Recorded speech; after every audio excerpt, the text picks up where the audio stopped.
사도행전을 크게 두 부분으로 나눌 수 있습니다. 전반부는 1장부터 12장까지입니다. 베드로와 예루살렘 교회가 주도적으로 사역을 감당합니다. 후반부는 13장부터 28장까지입니다. 바울과 안디옥 교회가 주도적인 사역을 감당합니다. 따라서 사도행전은 사도들의 행전이지만 교회의 행전이고 또 성령의 행전이다, 이렇게 표현할 수 있습니다. 오늘 사도행전 우리가 7장 보고 있는데요. 사도행전 6장과 7장은 주로 스데반의 이야기입니다. 스데반은 어떤 사람일까요? 지난 시간에 세 가지를 말씀을 드렸죠. 첫째, 스데반은 예루살렘 교회의 평신도 사역자입니다. 그의 중요한 특징은 충만이라고 했습니다. 성령 충만, 믿음 충만, 지혜 충만, 은혜 충만, 권능 충만한 사람입니다. 둘째, 스데반은 유대인의 회당에서 유대인들과 논쟁을 한, 기독교를, 예수님을 변증한 변증가입니다. 그는 예수님을 변호하고 교회를 옹호하며 기독교를 변증한 사람입니다. 유대인들과 논쟁하면 할수록 예수님에 대해서 더 확신을 갖게 됩니다. 교회에 대해서 더 신뢰함이 생깁니다. 기독교에 대해서 더 선호함이 생기게 됐습니다.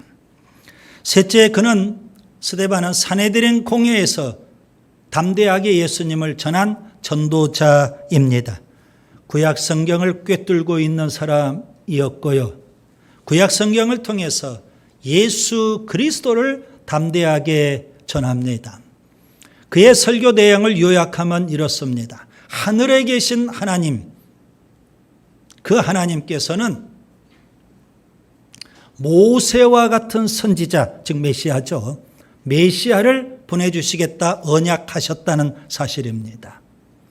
그 메시아, 모세와 같은 선지자가 바로 예수 그리스도이시다. 그런데 산헤드린 공회와 유대인들이 메시아이신 예수님을 십자가에 못 박았다, 이렇게 설교를 합니다. 산헤드린 공회는 더 이상 스데반의 설교를 듣고 싶지 않습니다. 그래서 그들은 귀를 막고 크게 막 소리를 지릅니다. 마음은 찔렸어요. 그런데 회개를 거부합니다. 그리고 그들은 돌을 들어서 스데반을 쳐 죽입니다. 스데반은 돌에 맞아 죽어가면서 이렇게 기도를 하나님께 드립니다. 사도행전 7장 59절, 주 예수여 내 영혼을 받으시옵소서. 사도행전 7장 60절, 그는 계속 이렇게 기도합니다. 주여 이 죄를 그들에게 돌리지 마옵소서. 스데반의 죽음은 예수님의 죽음처럼 장엄한 죽음이었습니다. 그는 죽음을 조금도 두려워하지 않습니다. 그는 마지막 죽어가면서도 오직 예수입니다. 그는 기독교 역사상 최초의 순교자가 되었습니다. 성결교회에 아주 유명한 부흥사가 한 분 있습니다. 이성복 목사님이라고 세계적으로 유명한 부흥사입니다. 그분의 자서전의 제목이 무엇인지 아시는지요? 말로 못하면 죽음으로, 이겁니다. 우리 한번 따라서 합시다. 말로 못하면 죽음으로. 스데반이 그랬습니다. 스데반은 돌에 맞아 죽어가면서도 예수님을 전합니다. 그의 죽음을, 장엄한 그의 죽음을 목격한 한 사람이 있어요. 사울이라고 하는 바울이 있죠. 그는 스데반의 죽음에 충격을 받습니다. 스데반의 그 장엄한 죽음 앞에서 그는 이런 의문을 품게 됩니다. 도대체 예수님이 누구냐? 도대체 스데반이 믿는 예수님이 누구냐? 도대체 스데반이 전하는 예수님이 누구냐? 마음에 그런 의문을 품어요. 여러분, 그것을 궁극적 관심이라고 표현합니다. 스데반이 죽어가면서 사울 한 사람을 뒤흔들어 놓는 겁니다. 사울이 다메섹에서 부활하신 예수님을 만나고 그가 회심을 하게 되죠. 그가 그렇게 회심을 할 수 있는 직접적인 원인은 스데반의 죽음 때 궁극적 관심, 예수가 누구냐? 궁극적 관심을 가졌기 때문입니다. 오늘 본문은 스데반의 설교 가운데 일부를 우리가 지금 보고 있습니다. 구약 성경을 꿰뚫고 있는 스데반, 그는 산헤드린 공회에서 아주 담대하게 설교를 합니다. 특별히 모세를 통한 광야 시대를 그가 언급을 해요. 그러면서 아주 독특한 표현 하나를 사용했습니다. 오늘 본문 38절에 광야교회라는 표현입니다. 따라서 하겠습니다. 광야교회. 신구약 성경 가운데서 딱 여기 한 군데에만 등장하는 표현이고 스데반이 설교하면서 썼던 표현입니다. 오늘 설교 제목이기도 합니다. 모세는 120년을 살았죠. 그의 인생을 3기로 딱 쉽게 구별할 수 있습니다. 40년씩 3번. 제1기 바로의 궁에서 그가 40년 왕자처럼 살았습니다. 사도행전 7장 20절부터 22절이 여기에 해당이 됩니다. 제2기 미디안 광야에서 그가 목자 생활을 하게 됩니다. 사도행전 7장 23절부터 29절까지가 여기에 해당됩니다. 제3기 출애굽 이후 이스라엘 백성과 함께 광야 생활을 하게 됩니다. 사도행전 7장 30절부터 43절, 오늘 본문이 여기에 해당이 됩니다. 여러분 본문 30절을 주목해서 보세요. 모세는 미디안 광야에서 40년 목자 생활을 거의 끝나갈 즈음 하나님은 시내산 광야에 있는 떨기나무 불꽃 가운데에 임하십니다. 본문 31절, 모세는 그 광경을 너무 신기스러운 그 광경을 바라보고 가까이 다가갑니다. 본문 32절, 하나님은 모세에게 말씀하시죠. 나는 내 조상의 하나님, 즉 아브라함과 이삭과 야곱의 하나님이라. 본문 33절, 하나님은 모세를 부르십니다. 내 발에 신을 벗으라. 내가 서 있는 곳은 거룩한 땅이니라. 왜 신을 벗으라고 했을까요? 여러분, 고대 세계 노예는 신발을 신지 못했습니다. 신을 벗으라는 이 말은 하나님께서 이제 모세를 하나님의 종으로 삼겠다는 말씀입니다. 본문 34절, 하나님은 모세에게, 이제 하나님이 종이 된 모세에게 사명을 맡기십니다. 이제 내가 너를 애굽에 보내리라. 본문 35절과 36절, 모세는 이스라엘 백성을 이끌고요. 거기에 보면 출애굽이라는 단어가 나오죠. 출애굽을 합니다. 그리고 홍해라는 단어가 나오죠. 홍해를 건너게 됩니다. 그리고 광야라는 단어가 나오죠. 광야 생활을 하게 됩니다. 스데반은 설교하면서 모세가 이스라엘 백성과 함께 광야 생활했던 그 시절을 한마디로 광야교회, 이렇게 표현을 했던 겁니다.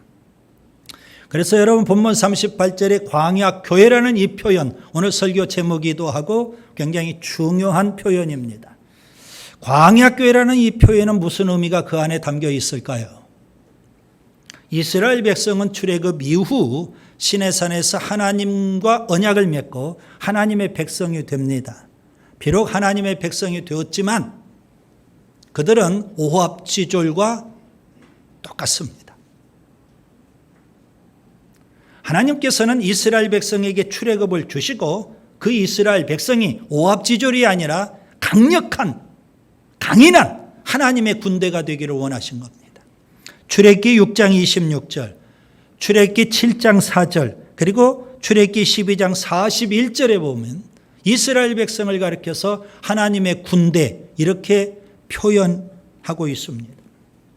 이스라엘 백성은 단지 오합지졸과 같은 하나님의 백성이 아니라 광야 생활을 통해서 훈련을 받고 강인한 하나님의 군대가 되어야 한다는 의미입니다.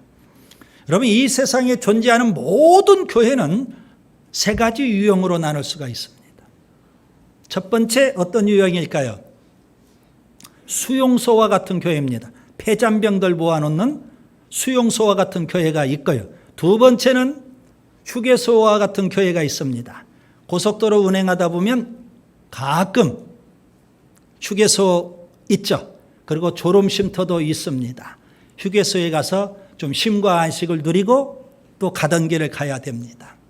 휴게소와 같은 교회 와서 쉼과 안식을 누리고 쉬었다가 가는 그런 교회입니다. 세 번째 교회는요, 훈련소와 같은 교회입니다. 교회를 통해서 강하게 훈련을 받고 혹독하게 훈련을 받고 강인한 그리스도인이 되라는 그런 의미 있죠. 광야교회라는 이 표현 속에는 교회를 통해서 훈련받고 강인한 그리스도인이 되어야 한다는 의미가 담겨 있습니다. 하나님이 진정으로 원하시는 교회는 어떤 교회일까요? 수용소와 같은 교회도 아니고요, 휴게소와 같은 교회도 아니고요, 훈련소와 같은 교회입니다. 바닷가 관광지에 가보면 갈매기 떼가 있습니다. 갈매기들이 참 많죠. 거친 파도 속에서도 그들은 물고기를 잡아먹고 살아야 돼요. 그런데 관광객들이나 사람들이 던져준 과자, 비스켓 이런 거 먹는 데 아주 익숙해 있습니다. 거친 바다를 헤치고 물고기를 잡아먹을 생각을 안 해요. 유약한 갈매기가 되고 마는 겁니다. 하나님은 하나님의 백성이 그러기를 원치 않으십니다. 교회는 훈련시켜서 강인한 그리스도인을 양성해내야 되는 겁니다. 그러면 광야교회에서 우리가 어떤 훈련을 받아야 될까요? 출애굽했던 이스라엘 백성을 통해서 우리가 역으로 배워야 되는 겁니다. 우리가 성경을 읽으면서도 이런 진리들을 우리가 놓치고 있기 때문에 스데반은 집사임에도 불구하고 그 진리를 알았어요.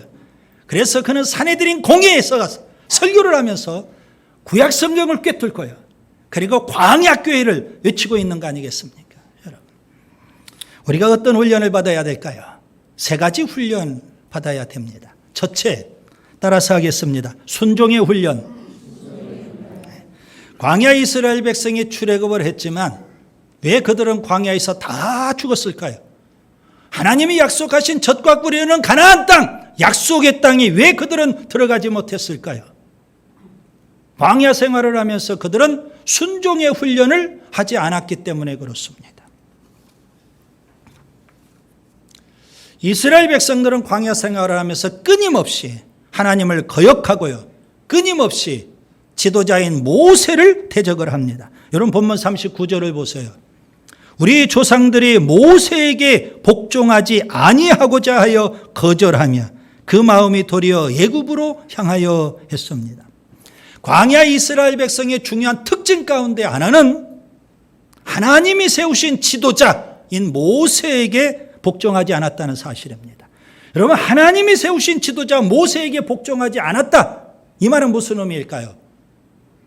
그를 지도자로 세우신 하나님을 거역하는 거고 하나님께 불순종하는 것입니다. 하나님을 대적하는 행위가 되는 겁니다.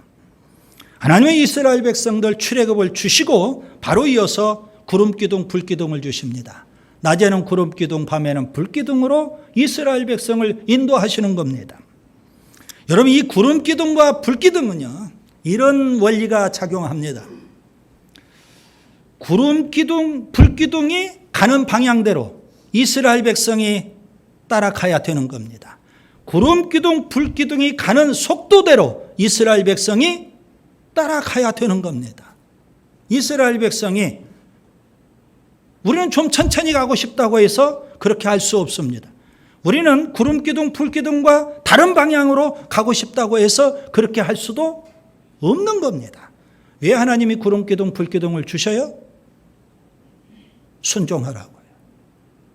왜 하나님께서 지도자 모세를 세워주셔요? 순종하라고. 이스라엘 백성이 출애굽을 하고 구름기둥 불기둥의 인도를 받아서 시내산에 도착을 합니다. 하나님과 언약을 맺게 됐죠. 하나님은 언약의 증표로 율법 10계명을 주셨습니다. 왜 하나님께서 10계명과 율법을 주실까요? 하나님 백성답게 그 하나님 율법, 하나님 말씀에 순종하며 살라는 겁니다. 여러분, 지도자를 주신 것도, 구름기둥, 불기둥을 주신 것도, 율법과 10계명을 주신 것도 다 순종의 훈련입니다. 출애굽 1세대 가운데 가나안 땅에 들어간 사람은 60만 가운데 갈렙과 여호수아 두 사람입니다. 갈렙과 여호수아의 공통점이 하나 있어요. 딱 한마디로 순종입니다. 여러분, 교회를 통해서 순종을 훈련할 수 있기를 바랍니다. 우리 교회가 광야교회이거든요. 야생마를 보세요. 힘이 좋습니다. 지혜도 있어요. 그 좋은 힘과 그 지혜를 갖고 야생마처럼 살면 안 되는 거예요. 천하 없어도 경주마가 될 수는 없는 겁니다. 아무리 힘이 좋아도, 아무리 지혜가 있다고 해도 하나님이 쓰시지 않습니다. 경주마로 훈련이 되어야 되는 겁니다. 농부는요, 짐승을 부리기 위해서 멍에라는 걸 씌웁니다. 왜 멍에를 씌울까요?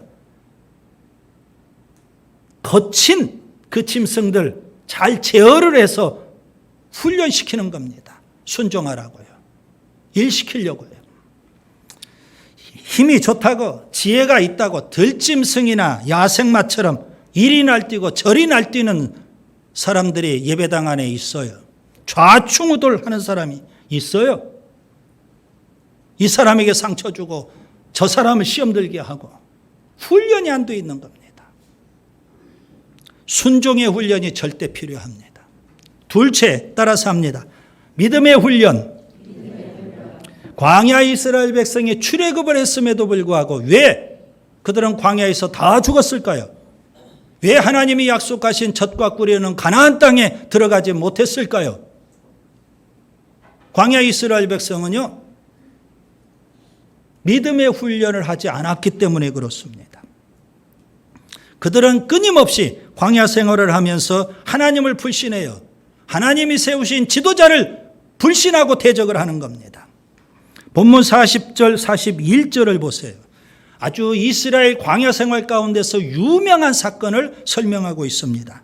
한마디로 표현하면 시내산에서 벌인 금송아지 우상숭배 사건입니다. 여러분, 이것을 이스라엘 절기와 좀 관련지어서 제가 설명해 볼게요. 여러분, 이스라엘 백성이 출애굽을 했어요. 그 절기가 뭘까요?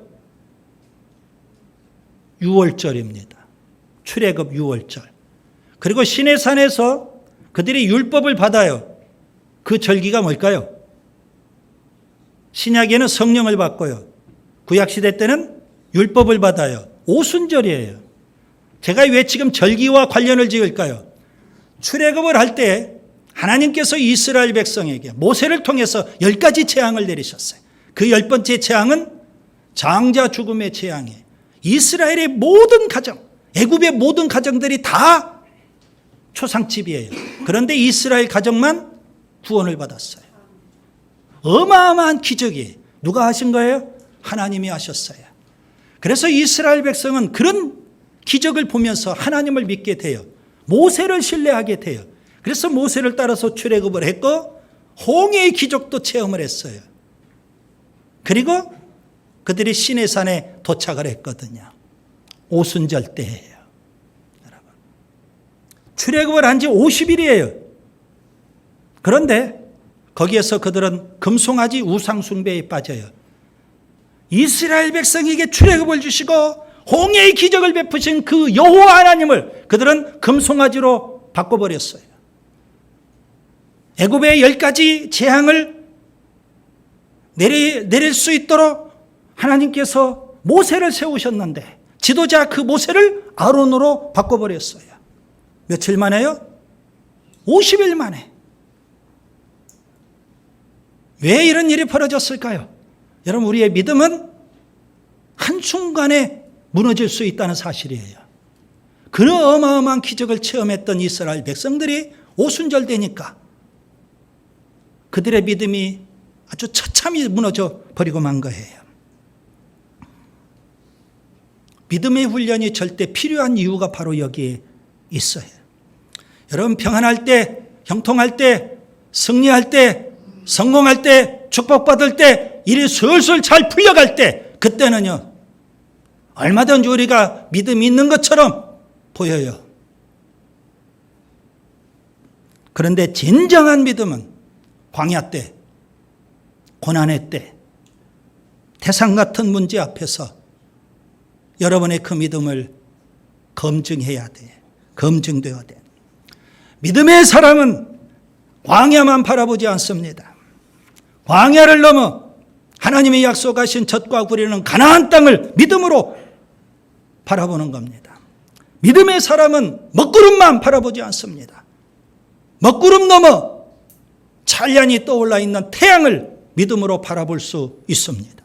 믿음의 사람은 태산 같은 문제만 바라보지 않습니다.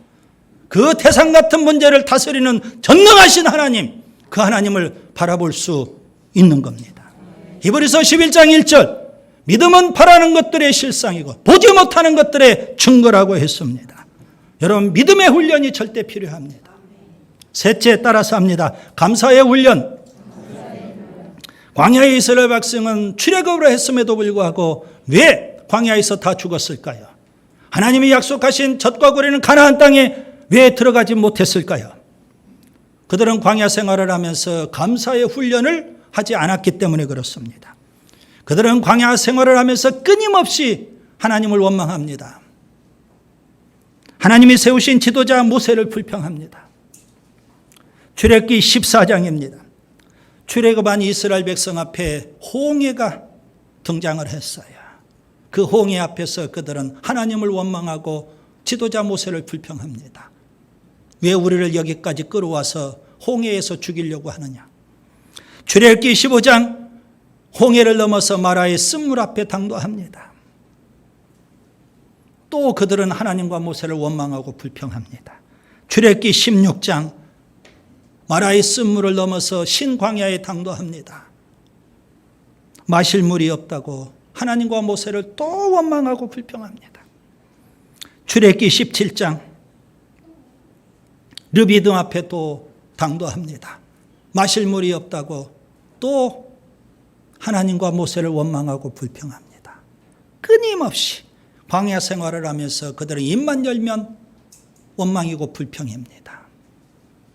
매 순간마다 원망하고 불평해요. 광야 생활 동안 하나님께서 얼마나 많은 기적을 베풀어 주셔요. 만나와 메추가를 먹여주시고요. 반석에서 생수가 솟아나게 해주시고요. 구름기둥 불기둥으로 지켜 보호해 주시고요. 어마어마한 기적 속의 삶에도 불구하고 그들은 입만 열면 원망이고 불평이에요. 이스라엘 백성의 광야 생활 가운데 가장 대표적인 원망과 불평의 사건이 있어요. 12 정탐꾼 사건입니다. 민수기 13장 14장에 모세는요 각 지파에서 대표자 한 사람씩 12명의 정탐꾼을 가나안 땅에 파송을 합니다. 그들이 40일 동안 가나안 땅을 정탐하고 돌아와서 이스라엘 백성 앞에 보고를 해요. 그런데 그 보고가 둘로 나눠졌어요. 10명의 정탐꾼은요 부정적으로 악평을 합니다. 젖과 꿀이 흐르는 가나안 땅이 아니라는 겁니다. 그 땅에는 거인들이 이미 차지하고 있고 우리는 그곳에 가면 다 죽는다는 거예요. 그런데 두 사람 갈렙과 여호수아는 과연 하나님의 말씀대로 젖과 꿀이 흐르는 가나안 땅이다는 거예요. 긍정적으로 보고를 해요. 이스라엘 백성은요 정탐꾼들의 그 보고 가운데 부정적인 보고를 채택을 해요. 그리고 밤새도록 그들이 하나님과 모세를 원망하고 불평합니다. 여러분 60만 이스라엘 백성이 벌떼처럼 일어나서 하나님을 원망하고 지도자 모세를 불평했다고 하면서 어마어마한 거예요. 하나님께서 하늘에서 그들의 원망 소리를 다 들으셨어요. 그들이 뭐라고 원망할까요? 민수기 14장 2절. 우리가 애굽 땅에서 죽었거나 이 광야에서 죽었으면 좋았을 것을, 그러면서 원망하고 불평합니다. 이 광야에서 죽었으면 좋았을 것을. 하나님은 그 소리를 다 들으시고 그들이 광야에서 다 죽도록 해주셨어요. 그들이 원하는 대로. 그 기간이 몇 년 걸려요? 38년. 출애굽 전체 40년 동안 출애굽했던 이스라엘 백성 60만 명이 다 광야에서 시체가 되고 말아요. 원망과 불평은 사람을 죽이는 암세포예요. 공동체를 죽이는 암세포예요. 반면에 감사는요, 항암제인 줄 믿습니다. 하나님께서 베푸신 은혜와 사랑과 복을 우리가 너무 쉽게 잊어버려요. 그리고 너무 쉽게 원망하고 불평을 해요. 여러분, 교회 공동체를 통해서 감사의 훈련을 해야 되는 줄 믿습니다. 골로새서 3장 15절, 감사하는 자가 되라는 겁니다. 공동체 전체가.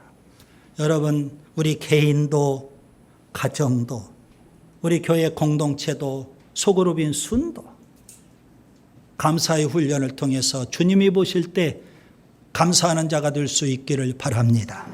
말씀을 정리합니다. 스데반은 사내들인 공회에서 목숨 걸고 예수님을 전합니다. 결국 그는 기독교 역사상 최초의 순교자가 되고 맙니다. 그는 사내들인 공회에서 설교하면서 아주 독특한 표현을 사용을 해요. 광야교회. 무슨 의미일까요? 교회 공동체는 수용소와 같은 교회나 휴게소와 같은 교회가 아니라 훈련소와 같은 교회가 되어야 한다는 의미입니다. 영적으로 무슨 훈련을 받아야 할까요? 첫째, 순종의 훈련. 둘째, 믿음의 훈련. 셋째, 감사의 훈련이에요. 그런 자에게 젖과 꿀이 있는 가나안 땅, 약속의 땅이 선물로 주어지는 줄 믿습니다.